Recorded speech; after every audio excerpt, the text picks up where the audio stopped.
ஓகேவாப்பா. CM வந்து கடலூர்ல வந்து கண்டிச்சிருக்காரு. மத்திய அரசு எச்சரிக்கை செய்வது யார், நீங்களா நாங்களா அப்படின்னு தமிழகத்துல வந்து வரி கொடுக்க முடியாதுன்னு நீங்க பாருங்க. இன்றைக்கு புதிய தேசிய கல்விக் கொள்கை, இந்த புதிய தேசிய கல்விக் கொள்கை கிட்டத்தட்ட ஒரு 40 வருடத்திற்கு பிறகு புதிய தேசிய கல்விக் கொள்கை கொண்டு வந்திருக்கப்பட்டிருக்கிறது. இந்த புதிய தேசிய கல்விக் கொள்கை பல ஆராய்ச்சியாளர்கள், கல்வியாளர்கள் இவர்களுடைய கருத்துக்கள் எல்லாம் கேட்டு இன்றைய காலத்திற்கு இந்த புதிய கல்விக் கொள்கையை நாம் எப்படி மாணவர்களை தயார் செய்வது என்பது திரு கஸ்தூரி ரங்கன் அவர்களுடைய தலைமையில், இஸ்ரோ விஞ்ஞானி திரு கஸ்தூரி ரங்கன் அவர்கள் தலைமையில் ஒரு குழு அமைக்கப்பட்டு அந்த குழுவானது நாடு முழுவதும் அனைத்து தரப்பு மக்கள்கிட்டையும் ஒரு டீப் கன்சல்டேஷன் செய்த பிறகு இந்த புதிய தேசிய கல்விக் கொள்கை கொண்டு வரப்பட்டது. இந்த புதிய தேசிய கல்விக் கொள்கையினுடைய மிக முக்கிய நோக்கம் ஆரம்ப கல்வியில் தாய்மொழியில் கற்பிக்க வேண்டியது. 1ஆம் கிளாஸ்லேருந்து ஆரம்பித்து தாய்மொழியில் தன்னுடைய குழந்தைகளை கற்பிக்க வேண்டும். 2ஆவதாக ஆங்கில மொழி. 3ஆவதாக அந்த மாணவர் அல்லது பெற்றோர்கள் எந்த மொழியை விரும்புகிறார்களோ அந்த மொழியை கற்றுக்கொள்ளலாம். ஆனால் இங்கே தமிழ்நாட்டில் என்ன, மொத்தமாக மக்களை ஏமாற்றுகின்ற விஷயங்களை செய்து கொண்டிருக்கிறார்கள். இவர்கள் இன்றைக்கு மொழி அரசியலை புகுத்தி அரசியல் விளையாண்டு கொண்டிருக்கிறார்கள். திமுகவை சார்ந்த திரு முதலமைச்சர் அவர்களும் துணை முதலமைச்சர் அவர்களும் எந்த இடத்திலும் கூட, அரசாங்கத்தில் எந்த இடத்துல கூட இந்திய நாங்கள் ஒரு மொழியாக இங்கு சேர்க்க வேண்டும் என்று எந்த இடத்திலும் சொல்லவில்லை. 3ஆவதாக ஒரு மொழியை மாணவர்கள் படிக்க வேண்டும் என்பதுதான் நம்மளுடைய புதிய தேசிய கல்விக் கொள்கையினுடைய ஒரு நோக்கமாக இருக்கிறது. இன்றைக்கு மத்திய கல்வித்துறை அமைச்சர் மரியாதைக்குரிய திரு தர்மேந்திர பிரதான்ஜி அவர்கள் 3 பக்க ஒரு கடிதத்தை மிக விளக்கமாக இந்த கடிதத்தில் பதில் எழுதியிருக்கிறார்கள்.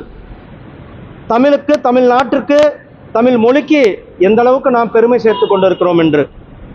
உலகத்திலேயே மிகவும் தொன்மையான மொழி, உலகத்திலேயே பழமையான மொழி தமிழ் மொழி என்று நம்மளுடைய மாண்புமிகு பிரதமர் திரு நரேந்திர மோடிஜி அவர்கள் உலக நாடுகள்கிட்ட போய் சொல்றார். இதை தமிழ்நாட்டில் சொல்லல.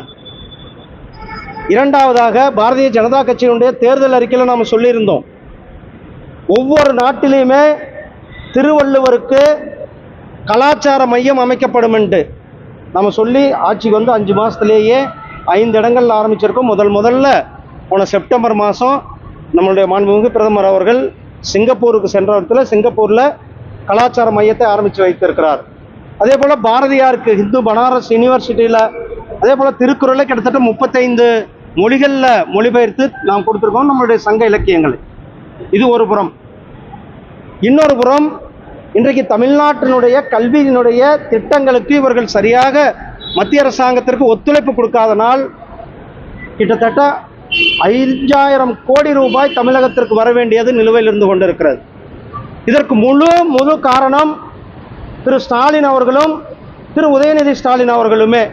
இன்றைக்கு தமிழக மாணவர்கள், குறிப்பாக அரசு பள்ளியில் படிக்கிற மாணவர்களை வஞ்சிக்கும் செயல்களை செய்து கொண்டிருப்பது முதலமைச்சர் அவர்களும் துணை முதலமைச்சர் அவர்களும்.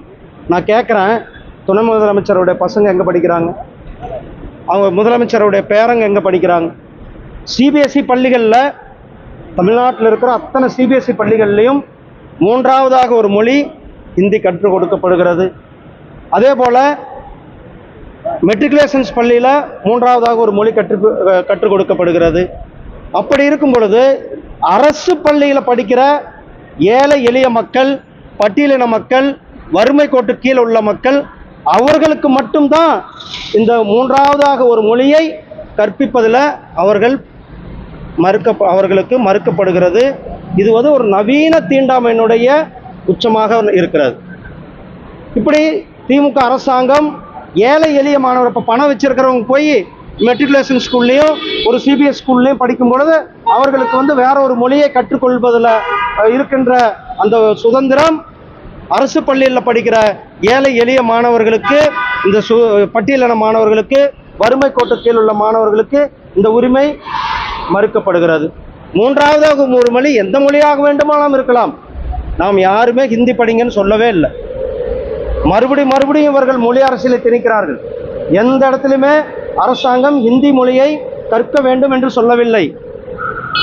தமிழ், ஆங்கிலத்தை தவிர்த்து வேறொரு மொழி, அது மலையாளமாக இருக்கலாம், கன்னடாக இருக்கலாம், தெலுங்காக இருக்கலாம், மராட்டியாக இருக்கலாம், அஸ்ஸாமியாக இருக்கலாம், அப்படி ஒரியாவாக இருக்கலாம், எந்த ஒரு மொழியாவது கற்றுக்கொள்ளலாம். அதே போல நம்மளுடைய தமிழ் மொழியை மற்ற மாநிலங்களிலும் மூன்றாவது ஒரு மொழியை தமிழை வந்து இன்னும் நம்ம அதிகமாக பிரபலப்படுத்த முடியும். தமிழை அதிகமான மாணவர்கள், வெளி மாநிலத்தில் இருக்கிற மாணவர்கள் கற்பிப்பதற்கு இந்த மும்மொழி கொள்கை இருக்கிறது. அதே போல மும்மொழியினுடைய இந்த இன்றைக்கான புதிய தேசிய கல்விக் கொள்கை இன்றைக்கு நம்மளுடைய இளைஞர்களை, இன்றைக்கு இருக்கிற இளைஞர்களை சர்வதேச அளவில் நாம் அவர்களை தயார்படுத்த வேண்டியதற்கு சர்வதேச அளவில் போட்டியாளர்களாக உருவாக்க வேண்டியிருக்கிறது. அதே போல் அறிவியல் துறையில் சாதனையாளர்களை உருவாக்க, அதனால தான் பிஎம் ஸ்ரீ பள்ளி இந்த பட்ஜெட்டில் மட்டுமே கிட்டத்தட்ட இந்தியா முழுவதும் 50,000 அரசு பள்ளிகளில் பிஎம் ஸ்ரீ திட்டத்தின் கீழே அட்டல் டிங்கரிங் லேப் என்று அந்த லேப் ஏற்படுத்தப்படும் என்று இந்த பட்ஜெட்டில் சொல்லப்பட்டிருக்கு. அதனால் மாணவர்களை தயார்படுத்துவதற்கு நம்மளுடைய புதிய தேசிய கல்விக் கொள்கை முன்னால் இருக்கிறது. அதனால் தமிழ்நாடு அரசாங்கம் ஏழை மாணவர்களை வஞ்சிப்பதை நிறுத்திவிட்டு புதிய தேசிய கல்விக் கொள்கையை நடைமுறைப்படுத்தி அதை நடைமுறைப்படுத்துவதற்கு அவர்கள் முன்வர வேண்டும். கிட்டத்தட்ட 5,000 கோடியை இந்நேரம் பள்ளிகளில் எடுத்து செலவு பண்ணியிருக்க முடியும். ஆனால் இவர்கள் வந்து அரசியலுக்காக, இது வந்து ஒரு விஷயம் திமுகவுக்கு நான் ஞாபகப்படுத்துகிறேன், இது வந்து 1965 கிடையாது, இது வந்து 1965 கிடையாது. இன்றைக்கு இளைஞர்கள் வளர்ச்சியை நோக்கி இருக்கின்ற இளைஞர்கள், இன்றைக்கு இளைஞர்கள் முன்னேற்றத்தை நோக்கி இருக்கின்ற இளைஞர்கள், இன்றைக்கு இருக்கின்ற இளைஞர்கள் சர்வதேச அளவில் சாதிக்க விரும்புகின்ற இளைஞர்கள். அப்படிப்பட்ட இளைஞர்களை நீங்கள் இன்று இன்னும் பின்னோக்கி இழுத்து செல்ல வேண்டாம். அவர்களுடைய முன்னேற்றத்திற்கு, அவர்களுடைய வாழ்வு மேம்படுவதற்கு தமிழக அரசும் ஒத்துழைக்க வேண்டும்.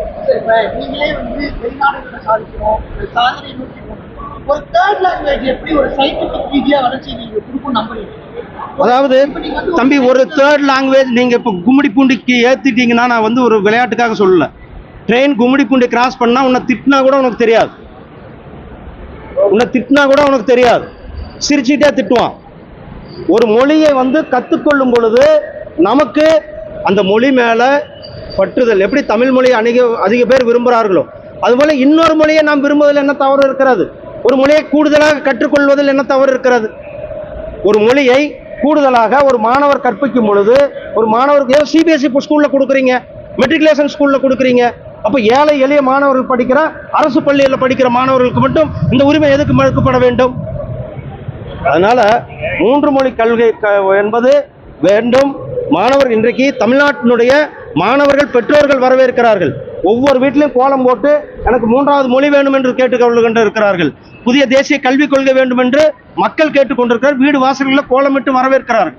அதனால திமுக அரசாங்கம் அரசியல் செய்யவிட்டு கல்வி, இன்றைக்கு மரியாதைக்குரிய திரு தர்மேந்திர பிரதான்ஜி அவர்கள் சொல்லி, கல்வியில விளையாடாதீர்கள், கல்வியில அரசியல் செய்யாதீர்கள். அரசியல் செய்வதற்கு உங்களுக்கு வேற ஏதாவது இருக்கிறது, ஆனால் கல்வியில இளைஞர்களுடைய முன்னேற்றத்தில் அரசியல் செய்வதை திமுகவும் திரு உதயநிதி ஸ்டாலின் அவர்களும் நிறுத்த வேண்டும்.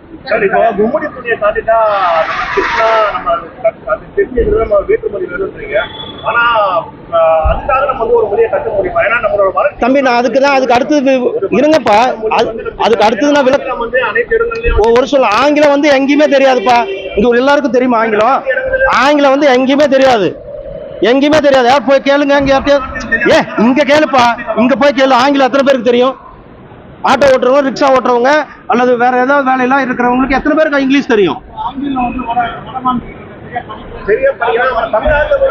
அண்ணா, நாம 3 மொழி வேண்டும் என்றுதான் சொல்லுகின்றோம். 3வது மொழியை கத்துக்கொள்ளுங்கள் என்று சொல்லுகிறோம். நான் வந்து ஆங்கிலம் எத்தனை பேருக்கு தெரியும்? நாமக்கல் பக்கத்துல இருக்கிற ஒரு கிராமத்துல போய் ஆங்கிலம் எத்தனை பேருக்கு தெரியும்? தமிழ்நாடு எங்க எடுத்திருக்காங்க? இங்க பாருங்க, நாம மும்மொழி கல்விக் கொள்கையை வேண்டும் என்பது, மும்மொழி வேண்டும் என்பது, மும்மொழிகள்ல ஒரு தமிழாக இருக்கட்டும், ஆங்கிலமாக இருக்கட்டும், அல்லது வேற ஏதாவது ஒரு மொழியாக இருக்கட்டும், நான் மறுபடியும் சொல்றேன், எந்த இடத்துலையுமே நாம ஹிந்தி என்ற வார்த்தையை யூஸ் பண்ணல, ஹிந்தி படிங்கன்னு சொல்லல. நீங்கள் மூன்றாவது ஒரு மொழியாக படிங்கள் என்றுதான் நாம் சொல்லிக் கொண்டிருக்கின்றோம். மூன்றாவது மொழியை படிக்க வேண்டும். மூன்றாவது மொழியை படிக்கலாம், எந்த மொழி வேணாலும் தேர்ந்தெடுக்கிறாங்க. ஒரு பள்ளியில வந்து மலையாளம் கத்துக்கணும்னு நினைக்கிறாங்க, அவங்களுக்கு வந்து ஒரு ஆசிரியர் தான் இருக்காங்கன்னு வச்சுக்கோங்க, ஒரு மாணவர் தான் இருக்காங்க, அவங்களுக்கு சொல்லி தர மாட்டாங்க. எது வந்து அதிகமா சொல்லிக் கொடுக்கப்படுதோ, எதுக்கு ஆசிரியர் இருக்காங்களோ அந்த மொழி தான் வந்து. அதுக்காக தான் நாம பிஎம் ஸ்ரீ பள்ளிகளினுடைய தரத்தை உயர்த்துகிறது. அந்த பள்ளிகளில் இருக்கிற அரசு பள்ளிகளை தரத்தை உயர்த்துவதற்காக நிதி ஒதுக்கப்படுகிறது. அந்த நிதி மூலியமாக பள்ளிகளில் அறிவியல் ரீதியாகவும் மொழி ரீதியாகவும் மாணவர்களை இன்னும் மேம்படுத்துவதற்காக தான் நாம் மும்மொழி கல்விக் கொள்கையை ஆராய்ச்சி. ஏதோ நான் சொல்ல மும்மொழி கொள்கை வேண்டும் என்று கல்வியாளர்கள் சொல்லியிருக்காங்க, பலதரப்பு மட்ட மக்களும் சொல்லியிருக்காங்க. எல்லாருக்கிட்டையும் கிட்டத்தட்ட 5 வருஷத்துக்கு மேலே ஒரு பெரிய அளவில் டெலிபரேஷன்ஸ், ஒரு பெரிய அளவில் கருத்துக்கள் கேட்டு தான் இந்த புதிய கல்விக் கொள்கை நடைமுறைப்படுத்திக் கொண்டு இருக்கிறது.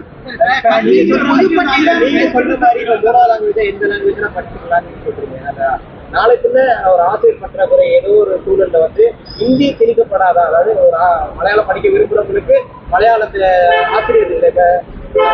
இந்த கேந்திர வித்யாலய பள்ளிகள்ல தமிழ் ஆசிரியர்கள் இல்ல, சமஸ்கிருத ஆசிரியர்கள் இருக்கிறது போல நாளை தினம் வந்து ஹிந்தி மற்ற ஆசிரியர்கள் இல்ல, ஹிந்தி மொழிக்கான ஆசிரியர்கள் மட்டும் தான் இருக்காங்க, ஹிந்தி மட்டும் தான் படிக்கிற ஒரு சூழல் வந்து வராதுன்னு பாஜக வந்து உறுதி கொடுக்கணும். இப்பயே தமிழ்நாட்டுல எல்லா ஸ்கூல்லையும் தமிழ்வாதியார் இருக்காரா?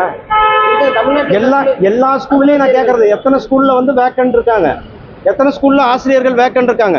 ஸோ இதெல்லாம் ஒரு விஷயம் கிடையாதுப்பா, இதெல்லாம் ஒரு விஷயம் கிடையாது. அதாவது முறையா நடைமுறைப்படுத்தினா இம்ப்ளிமெண்டேஷன் தான் விஷயம். நீங்க வந்து அப்ப நீங்க வந்து என்ன கவர்னன்ஸ் நடத்த போறீங்க? நீங்க என்ன கவர்னன்ஸ் நடத்த போறீங்க? ஒரு ஆசிரியரை, ஒரு மொழி தெரிஞ்ச ஆசிரியரை நீங்க பணிக்கு அமர்த்தவில்லைன்னா என்ன குட் கவர்னன்ஸ் கொடுக்க போறீங்க? அப்ப நீங்க உங்களுக்கு எதுக்கு ஆட்சி? கேந்திர வித்யாலயா பள்ளிகள்ல 2021 கோரிக்கை வச்சிருக்காங்க, தமிழ் ஆசிரியர்கள் நடத்தணும். நான் சொல்றேன் நான் வந்து ஒட்டுமொத்தமான பள்ளிகள்ல சொல்லிட்டு இருக்கிறேன். அனைத்து பள்ளிகளிலும் சரியான விதங்கள்ல ஆசிரியர்களை நியமிக்கப்பட வேண்டும், அனைத்து மொழிகளும் கற்பிக்கப்பட வேண்டும். நன்றி. நன்றி.